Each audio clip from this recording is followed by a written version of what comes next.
अस्सलाम वालेकुम। त असां पहिरियां जेको केस पढ़ी आयासीं उन में इहो हुयो त जॾहिं बि असांजो जेको सोर्स आहे उहो स्टेशनरी आहे, ऑब्ज़र्वर उन ॾांहुं मूव थो करे, त उन में उन वक़्तु इहो कॉन्सेप्ट ज़हन नशीन करे छॾियो त उनजे वेव्स जी वेवलेंथ चेंज न पई थिए। माना उहो जेको डिस्टेंस पर सेकंड में तय कनि पिया उहो साॻियो पिया कनि, तय पिया कनि, साॻियो पिया कनि, यानी जेके असांजा कंप्रेशन ऐं रेयरफेक्शन जे बुनियाद ते जेको कॉन्सेप्ट आहे त उन्हनि जो जेको डिस्टेंस हुयो उहो साॻियो पियो थिए। माना वेवलेंथ में कंहिं बि क़िस्म जी का बि यानी कि चेंजिंग न पई अचे, यानी चेंजिंग पई अचे त जेकी ॿुधंदड़ जे मुताबिक़ फ्रीक्वेंसी में चेंज पई अचे on the basis of speed, छो जो ऑब्ज़र्वर मूव पियो करे स्टेशनरी सोर्स ॾांहुं। त हाणे हिन केस में वरी थोरो तवज्जो सां ध्यानु कयो त सोर्स मूव थो करे केना स्टेशनरी ऑब्ज़र्वर ॾांहुं। माना हाणे जेको ॿुधंदड़ आहे ऑब्ज़र्वर आहे उहो स्टेशनरी आहे ऐं सोर्स उन ॾांहुं मूव थो करे। त हाणे जेकॾहिं हिते करे वठूं, कॉन्सेप्ट क्लियर कयूं त असां पहिरियां प्रीवियस में पढ़ी आया आहियूं त स्पीड बराबरि हूंदी आहे यानी कि असांजी वेवलेंथ ऐं फ्रीक्वेंसीअ जे, ऐं फ्रीक्वेंसी जेकॾहिं वठूं त पोइ असांजी छाजे बराबरि स्पीड अपॉन वेवलेंथ जे, ऐं वेवलेंथ वठूं त पोइ असांजी छाजे बराबरि हूंदी आहे स्पीड अपॉन में फ्रीक्वेंसी यानी न्यू जे। हाणे हिते ॻाल्हि आहे त ॿुधंदड़ बीठो आहे, स्टेशनरी आहे ऑब्ज़र्वर लिसनर, ठीकु आहे। माना लिसनर जेको आहे उहो हिते छा थो करे, ॿुधे पियो, ठीकु आहे। माना ईअं खणी चऊं त ही स्टेशनरी आहे ॿुधंदड़, ठीकु आहे। हाणे ॿुधंदड़ छा आहे, यानी असांजो ईअं खणी चऊं त इहो यानी बीठो आहे, यानी कि हाणे ॿुधे बि थो। हाणे हितां को बि सोर्स आहे उहो पंहिंजे आवाज़ जे मुताबिक़ वेव्स कढंदो पियो थो अचे ऐं पाण बि मूव कंदो थो अचे। लाज़िमी आहे हाणे वेव्स माना स्पीड ऑफ साउंड वेव्स ऐं स्पीड ऑफ सोर्स ॿई मूव था कनि, लेकिन हिन जी जेकी ऑब्ज़र्वर जी स्पीड आहे इहा 0 आहे, छो जो इहो स्टेशनरी आहे। हाणे कॉन्सेप्ट हिते कहिड़ो सम्झण जो आहे त क्लियर कजो, थोरो सम्झजो। जॾहिं ही ऑब्ज़र्वर बीठो आहे हिते, हाणे हिते ही सोर्स बि वञे पियो थो। हाणे सोर्स जॾहिं बीठो हुजे हा त जेको पर सेकंड जे हिसाब सां जेके वेव्स जो जेको डिस्टेंस आहे उहो इक्वली अची हुनखे पर सेकंड जे हिसाब सां छा थिए हा, यानी मिले हा। पर हिते थोरो गौर कयो त हितां जेकॾहिं ही अचे थो, हाणे ॾिसो यानी कि ही वेव्स अचनि पिया हिते, यानी कि जॾहिं ही स्टेशनरी आहे। हाणे थोरो सम्झिजो, जॾहिं ही सोर्स हिते पहुतो हुजे, हाणे ही ॾिसो हेतिरो फ़र्क़ु थी वियो। हाणे वेव्स जे में जेकी वेवलेंथ में चेंजिंग ईंदी उहा छा ईंदी, उहा वेवलेंथ घटि थी वेंदी, वेवलेंथ घटि थी वेंदी, ठीकु आहे। वेवलेंथ घटि थी वेंदी, माना ईअं खणी चऊं त जेके वेव्स यानी हेतिरे डिस्टेंस सां वञनि पिया ऑब्ज़र्वर ॾांहुं, यानी कि कंप्रेशन ऐं रेयरफेक्शन जे बिहाफ ते, त हितां वारा वेव्स वरी छा थींदा, उहे घटि घटि वेव्स जे बुनियाद ते, माना घटि घटि डिस्टेंस सां वेंदा। ॾिसो यानी डिस्टेंस छा थींदो वेंदो, यानी घटि थींदो वेंदो। डिस्टेंस छा थींदो वेंदो, घटि थींदो वेंदो। डिस्टेंस छा थींदो वेंदो, असांजो छा चवंदासीं, घटि थींदो वेंदो। हिन में ॾिसो माना पहिरियां डिस्टेंस जेकॾहिं ईअं खणी चऊं त माना हेतिरनि वेव्स कंप्रेशन ऐं रेयरफेक्शन सां पियो वञे, त अॻिते जीअं जीअं ही सोर्स बि मूव कंदो वेंदो त हाणे छा थींदो, हीअं थींदो वेंदो। आवाज़ जा वेव्स जेके आहिनि डिस्टेंस जे बुनियाद ते, डिस्टेंस जे बुनियाद ते छा थींदो वेंदो, उन्हनि जो डिस्टेंस छा थींदो वेंदो, घटिजंदो वेंदो। डिस्टेंस छा थींदो वेंदो, घटिजंदो वेंदो। त हाणे इहो जेको डिस्टेंस बिटवीन टू क्रेस्ट या ट्रफ या टू कंप्रेशन ऐं रेयरफेक्शन जे बुनियाद ते आहे, त इनखे चवंदा आहियूं वेवलेंथ। छा चवंदा आहियूं, वेवलेंथ। जो वेव्स जे बिहाफ ते था वठूं त अगेन जॾहिं सोर्स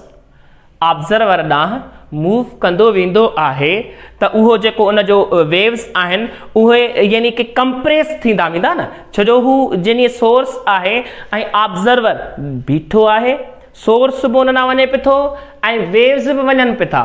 ॻाल्हि खे सम्झिजो,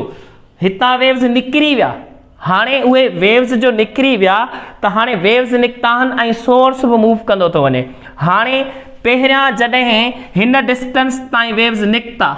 त एतिरी वेव लेंथ खणी निकिता,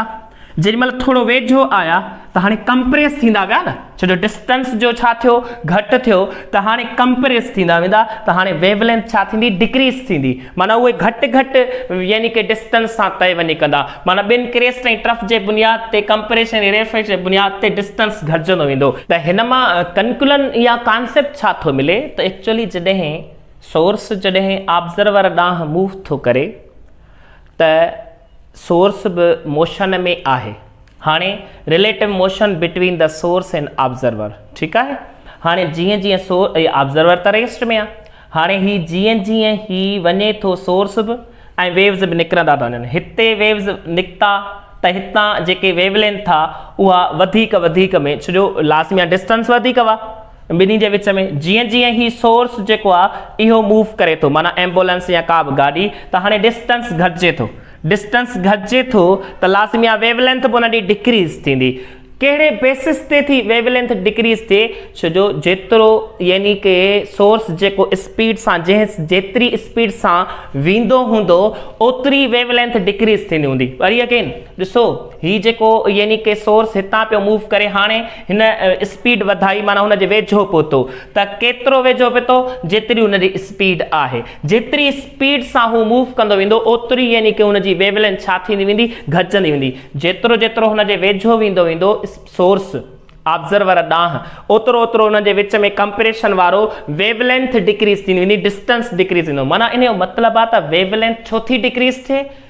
ऐं कीअं थी थिए, कहिड़े बेसिस थी थिए, सोर्स जेतिरी स्पीड सां उन ॾांहुं वेंदो ओतिरी उनजी छा थींदी, यानी ईअं खणी चऊं त स्पीड यानी कि यानी वेवलेंथ जेकी आहे उहा डिक्रीज़ थींदसि। हाणे हिते कॉन्सेप्ट आहे त वेवलेंथ केतिरी डिक्रीज़ थींदी, त चवंदासीं वेवलेंथ जो फार्मूलो छा आहे स्पीड अपॉन फ्रीक्वेंसी, त वेवलेंथ स्पीड अपॉन फ्रीक्वेंसी। लेकिन वेवलेंथ त थिए थी डिक्रीज़, अब केतिरी डिक्रीज़ थी थिए, जेतिरी स्पीड हूंदी सोर्स जी, ज़हन में रखो, माना जेतिरो स्पीड जो वैल्यू तव्हां डिक्रीज़ कंदो स्पीड ऑफ साउंड मां, छा मां स्पीड ऑफ साउंड मां जेतिरो वैल्यू डिक्रीज़ कंदो, त इन सेंस में असां इहो सम्झंदासीं त जेतिरी वेवलेंथ डिक्रीज़ थींदी, केतिरी थींदी वेवलेंथ डिक्रीज़, जेतिरी स्पीड ऑफ सोर्स जेके हूंदी, यानी कि ज़हन में रखो त इन करे v मां माइनस कंदासीं vs, केतिरो vs, माना छो जो हीअ एक्चुअली साउंड जी स्पीड घटि कोन थी थिए, ज़हन में रखो हीअ वेवलेंथ डिक्रीज़ जेका थिए थी केतिरी थी, जेतिरी स्पीड हूंदी सोर्स जी ओतिरी वेवलेंथ डिक्रीज़ थी थिए। इन करे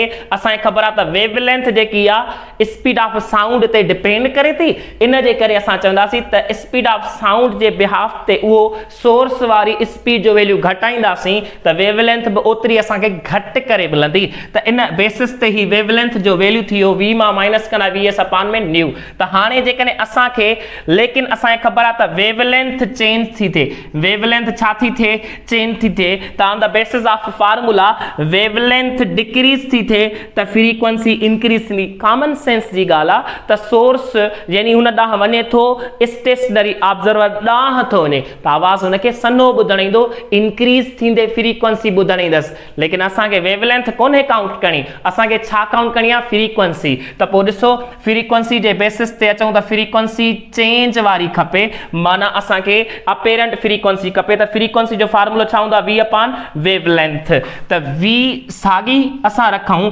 वेवलेंथ हिते डिक्रीज़ थी थिए, इन करे लैम्डा प्राइम वारी रखंदासीं ऐं लैम्डा प्राइम वारी जो वैल्यू छा आहे त हिते पुट कयो v अपॉन में v माइनस vs अपॉन में न्यू, ठीकु आहे। त हाणे जेकॾहिं हीअ न्यू हिते डिवाइड थी करे मथे वञी मल्टीप्लाई, त v अपॉन में v माइनस vs इंट में न्यू, त ही असांजी फ्रीक्वेंसी अपेरेंट वारी जो फार्मूलो बेसिक मिली वियो। हाणे ॾिसो हिते कॉमन सेंस जी ॻाल्हि आहे, डिनोमिनेटर नंढो आहे ऐं न्यूमरेटर वॾो आहे, त हाणे डिनोमिनेटर नंढे हुजण जे करे न्यूमरेटर वधीक, माना फ्रैक्शन जो वैल्यू छा अची वेंदो वधीक अची वेंदो। त इन जे करे जेको यानी साउंड हूंदो उहो हायर पिच में, हायर फ्रीक्वेंसी में ऑब्जर्वर खे ॿुधण ईंदो, माना higher the pitch heard by the listener, higher the pitch heard by the listener. कॾहिं जॾहिं ऑब्जर्वर स्टेशनरी हुजे ऐं सोर्स उन ॾांहुं टुवर्ड्स ऑब्जर्वर ॾांहुं मूव करे स्टेशनरी जे हिसाब सां। त हाणे ॾिसो त ॾिसो यानी असां ईअं लिखी सघूं था जेकॾहिं ही हिते यानी कि डिवाइड मल्टीप्लाई थो करे हेठि अची छा कंदो डिवाइड करे सघे थो आराम सां त मथे फ्रीक्वेंसी रखूं ऐं हेठां v माइनस वीएस ऐं इन सां ई अची डिवाइड कयूं साउंड जी स्पीड ठीकु आहे त माना जेका हीअ चेन थी अचे स्पीड ऑफ सोर्स जे बुनियाद ते त यानी कि जेका साउंड जी स्पीड हूंदी ठीकु आहे इन सेंस में जेकॾहिं असां मथे फ्रीक्वेंसी साॻी रखूं यानी एक्चुअल फ्रीक्वेंसी हाणे ही v हिन सां डिवाइड थो थिए हिन सां डिवाइड थो थिए त v अपान में v माइनस में vs अपान में v हाणे v में कैंसिल त बाक़ी बचंदो छा न्यू मथी साॻी 1 माइनस vs अपान में v थी वेंदो हाणे हिते ॾिसो ही असांजो कॉन्सेप्ट आहे इन सेंस में हाणे सिंपल ॻाल्हि आहे त असां ईअं खणी चऊं त ही जेकॾहिं वैल्यू खे डिटरमाइन करायो त छा थी वेंदो जेकॾहिं असां यानी कि इनके ही वैल्यू रखूं त न्यू अपान में 1 माइनस वीएस अपान में v त हाणे ही असांजो फार्मूलो आहे कहिड़े बेसिस ते असां जॾहिं यानी कि अपेरेंट फ्रीक्वेंसी वठंदासीं त 1 माइनस वीएस अपान में v त ही वरी बि ॾिसो माइनस में वैल्यू आहे त इन सेंस में असांजी जेकी डिनोमिनेटर आहे घटि आहे ऐं न्यूमिनेटर वधीक थी वेंदो त वैल्यू हायर द फ्रीक्वेंसी असांखे ॿुधण ईंदी ऐं यानी higher the pitch heard by the listener त इहो थोरो कॉन्सेप्ट अथव ऐं जेकॾहिं हाणे इन जो रिवर्स वठूं त पोइ यानी कि ईअं थींदो त ऑब्जर्वर साॻो इहा स्टेशनरी आहे source away from the observer stationary observer जे वञे हाणे सिंपल ॻाल्हि आहे त इते जेकॾहिं वेवलेंथ जॾहिं पाण सोचो त जॾहिं उहो जेको सोर्स आहे उन ॾांहुं अचे पियो त वेवलेंथ डिक्रीज़ पई थिए हाणे परे वेंदो त वेवलेंथ छा थी वेंदी इंक्रीज़ थींदी वेंदी त इते वेवलेंथ इंक्रीज़ थींदी वेंदी on the basis of what यानी स्पीड ऑफ साउंड जे बिनाद ते ज़हन में रखो हिते असां स्पीड ऑफ सोर्स डिक्रीज़ कोन था कयूं असां यानी कि वेवलेंथ डिक्रीज़ था करायूं उन बेसिस ते केतिरी वेवलेंथ डिक्रीज़ थींदी जेतिरी स्पीड ऑफ सोर्स हूंदी ठीकु आहे त हिते बि साॻो ई फार्मूलो v अपान में असांजी फ्रीक्वेंसी आहे हाणे जेकॾहिं स्पीड छा थींदी हींअर यानी जेतिरी माना हाणे वेवलेंथ इंक्रीज़ थींदी कॾहिं जॾहिं सोर्स ऑब्जर्वर खां परे वेंदो हलियो ठीकु आहे त इते असां ईअं खणी चऊं त सिंपल ॻाल्हि आहे त v छा थी वेंदी v असांजी इंक्रीज़ थी वेंदी माना v इंक्रीज़ न थींदी एक्चुअली वेवलेंथ इंक्रीज़ थींदी छो जो हू परे वेंदो वेंदो त माना वॾा वॾा जंप खाईंदो वेंदो ईअं खणी चऊं त वेवलेंथ डिक्रीज़ थींदी वेंदी न इंक्रीज़ थींदी वेंदी वेवलेंथ इंक्रीज़ थींदी ठीकु आहे त केतिरी थींदी जेतिरी सोर्स जी स्पीड हूंदसि यानी कि वेवलेंथ केतिरी इंक्रीज़ थींदी जेतिरी सोर्स जी स्पीड हूंदी त हिते असां वठंदासीं साॻो न्यू त हाणे हिते ॾिसो वेवलेंथ जेकी चेंज थिए थी उहा उन जो वैल्यू अची वियो लेकिन असांखे छा खपे फ्रीक्वेंसी खपे त ही वेवलेंथ चेंज जो वैल्यू आहे त हाणे हिते जेकॾहिं इहो ई वैल्यू तव्हां रखो त फ्रीक्वेंसी चेंज खपे त उहा थींदी v अपान में वेवलेंथ में चेंज ठीकु आहे त हिते ई जेकॾहिं v हीअ साॻी रखूं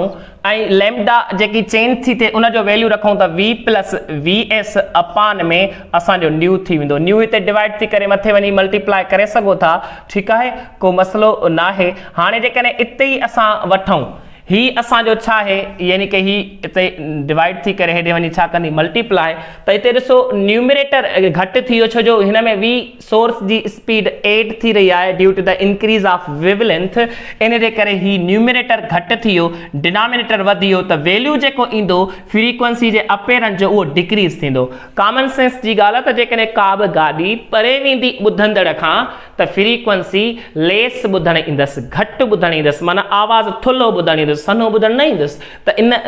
कॉन्सेप्ट खे असां वठंदासीं त ईअं ई तव्हां अॻियां प्रैक्टिस कंदो त तव्हांखे अची वेंदो त ही प्रैक्टिस कयो ऐं यानी कि इन ते वरी अॻियां वरी ॿियो केसिस था करे वठूं शाबा